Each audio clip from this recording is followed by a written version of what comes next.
Early in the morning of December 19th, the president sent out a tweet urging his followers to travel to Washington, D.C. for January 6th. Be there, we'll be wild, the president wrote. As my colleague, That's Florida Congresswoman Stephanie Murphy, who represents an area northeast of Orlando, speaking at this afternoon's January 6th hearing. This was the 7th public hearing for the House Panel Committee investigating the attack on the Capitol. The focus on connections between former President Donald Trump and his allies with extreme right-wing groups such as the Proud Boys and the Oath Keepers. CBS 4's Skyler Henry has highlights from the hearing from Capitol Hill. The Electoral College has spoken. In the final weeks leading up to January 6th, members of then-President Trump's inner circle testified they urged him to admit the presidential election was over. If your question is, did I believe he should concede the election at a point in time, yes, I did.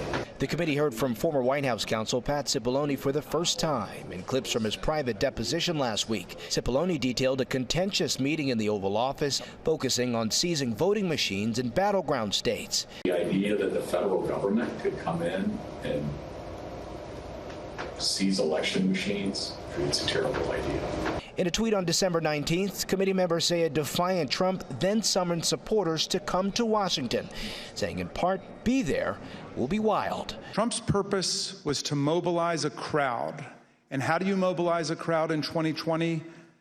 With millions of followers on Twitter. House committee members say President Trump lit the flame, igniting the January 6th riot, galvanizing radical groups who showed up that day with body armor, bear spray, and even bats. Donald Trump is calling on his supporters to descend on Washington, D.C. He is now calling on we, the people, to take action. Former Oath Keepers spokesperson Jason Van Tatenhove addressed the committee. This could have been the spark that started a new civil war, and no one would have won there. As did a rioter, Stephen Ayers, who pleaded guilty to illegally entering the Capitol. The president, got everybody riled up, told everybody to head on down.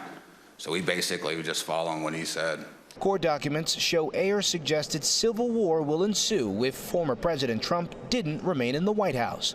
Skyler Henry, CBS News, Capitol Hill. While the House panel cannot bring legal charges against former President Trump, its central mission is to uncover the full scope of his attempt to stop the transfer of power. The Justice Department will ultimately be the one to decide whether or not criminal charges are filed.